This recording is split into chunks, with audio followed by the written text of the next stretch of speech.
চট্টগ্রামের New Mooring terminal বিদেশিদের কাছে ইজারার সিদ্ধান্তের প্রতিবাদে নিবার দ্বিতীয় দিনের মতো ধর্মঘট পালন করছেন বন্দর শ্রমিক কর্মচারীরা। এই মুহূর্তে সেখানে আছেন সহকর্মী ফেরদৌস লিপি। সরাসরি যাচ্ছি তার কাছে। লিপি,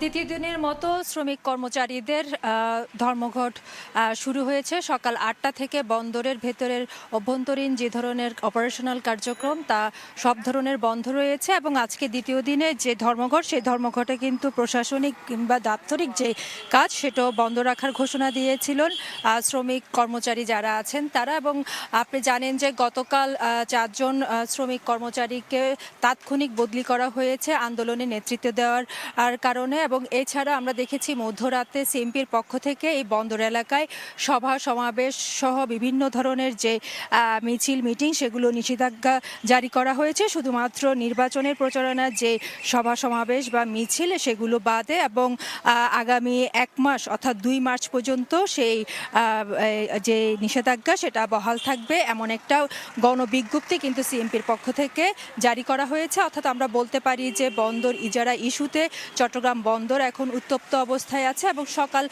8টার আগ পর্যন্ত কিন্তু আমরা বিভিন্ন ধরনের ট্রাক লরি বিভিন্ন গেট দিয়ে বের হতে দেখেছি পণ্য ডেলিভারির যে কার্যক্রম।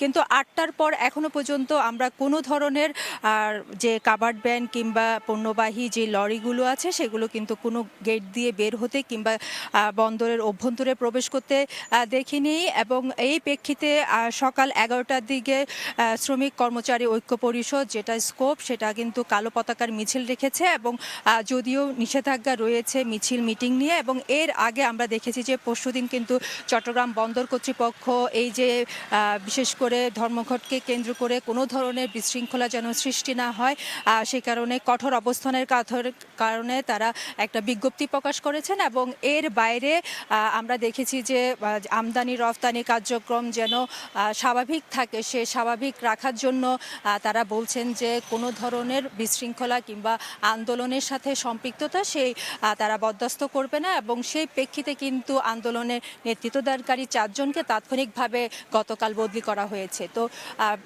সকাল 11টার দিকে কর্মচারী এবং শ্রমিকরা একটি কালো পতাকার মিছিল করার কথা রয়েছে বন্দর এলাকায়। তো এই ছিল আমার কাছে এখনো পর্যন্ত চট্টগ্রাম বন্দরে যে শ্রমিক এবং কর্মচারীদের ধর্মঘট চলছে তার সর্বশেষ।